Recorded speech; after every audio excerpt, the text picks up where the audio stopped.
Oy, balik po tayo na Indonesia. Naroon po ating kapusong si Emil Sumangil. Mukhang okay na yung signal niya. Emil, magandang umaga ulit sa'yo. Chilapchap pa rin itong area na ito, sakop ng West Java, Kuyang Manny.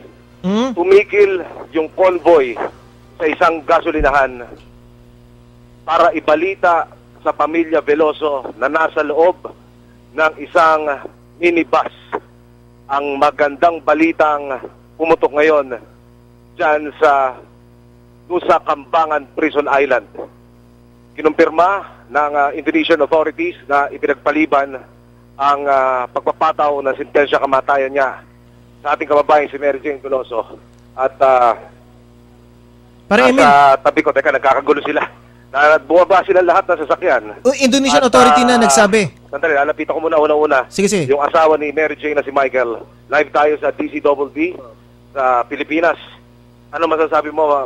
Kasama natin si Manny Vargas. Kung Manny, wala akong monitor. Pagsasalitain na lang natin siya. Sige. Napasalamat po ako sa mahal natin Presidente na si Widodo. Maraming salamat po na hindi po binita yung asawa ko. Maraming salamat po talaga. Okay. Salamat Kuya Manny, si Michael, ang asawa ni Mary Jane. Yung panganay na anak ni Mary Jane ay narito rin sa aking tabi. Samantalahin ko na yung pagkakataon. Ading, huwag ka na magsabi ng pangalan. Pero ano masasabi mo? Si Mama ay hindi isinama doon sa mga papatawan ng parusa, no? Sige, Ading. Nagawa po ako dahil hindi po magbibigay si Mama. Okay. Para makasama po namin siya ng mga kapatid ko. Okay, maraming salamat, Ading. Yan ang panganay na anak ni Mary Jane. Si Miss Connie Bragas Regalado ng Migrante. Kasama namin ito sa convoy. Sila yung nagsimula na ipaglaban itong kaso na ito. Miss Connie, may lamang si Manny Vargas ng DCWB kasama natin sa kabilang line.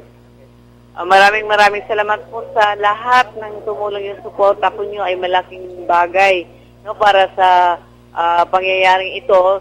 Hindi na isama si Mary Jane ngayong gabi, no, sa bitayin dito sa Indonesia. Maraming salamat po. Sana tuloy-tuloy na ito.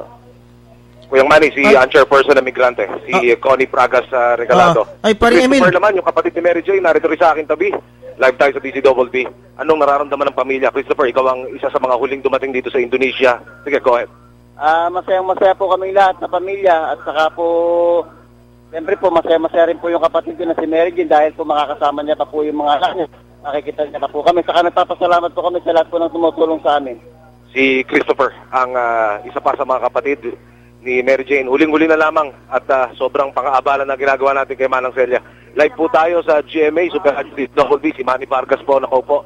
Ma'am, tumigil tayo ng biglaan dito. Manang, ikaw na bahalang magbigay ng inyong mensahe mula sa pamilya. Papunta po kami Jakarta talaga ngayon. Nandito na po kami sa biyahe. Minto po dito sa gasolinahan.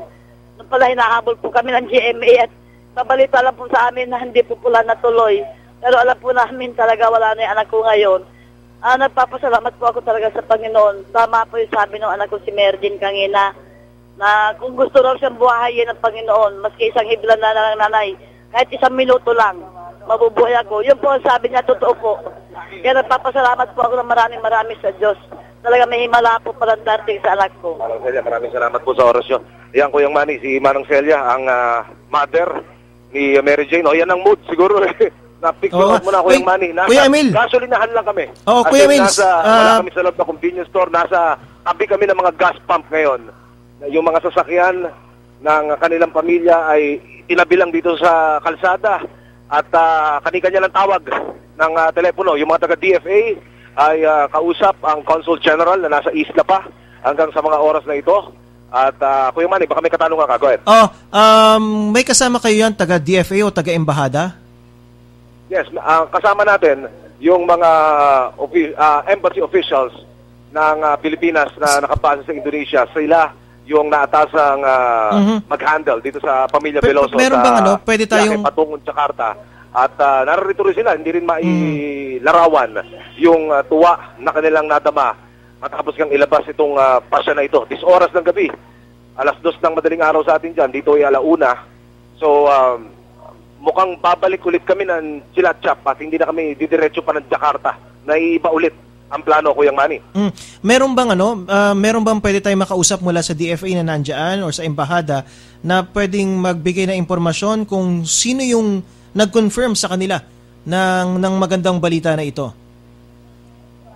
Susubukan kong tanungin yung isa sa mga opisyal ng Embahada ng Pilipinas. Subalit, kung maaari lamang, Sir Chito. Kahit wag natin pangalanan kung sino yun, kung sino yung... paumanin mo, Kuya Manny, at nag-back off si Sir Chito.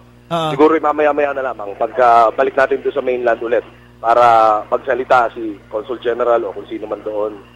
So, yan ang nangyari. Nahirapan lang ako magsalita, no? At yan ang nangyayari ngayon dito sa convoy na aking sinusundan patungong Jakarta. Biglang tumigil, itinabi dito sa gasolinahan, tsaka pinrake yung balita sa kanila na talaga namang ikinatuwa ng pamilya Veloso. Kuya Manny. Anyway,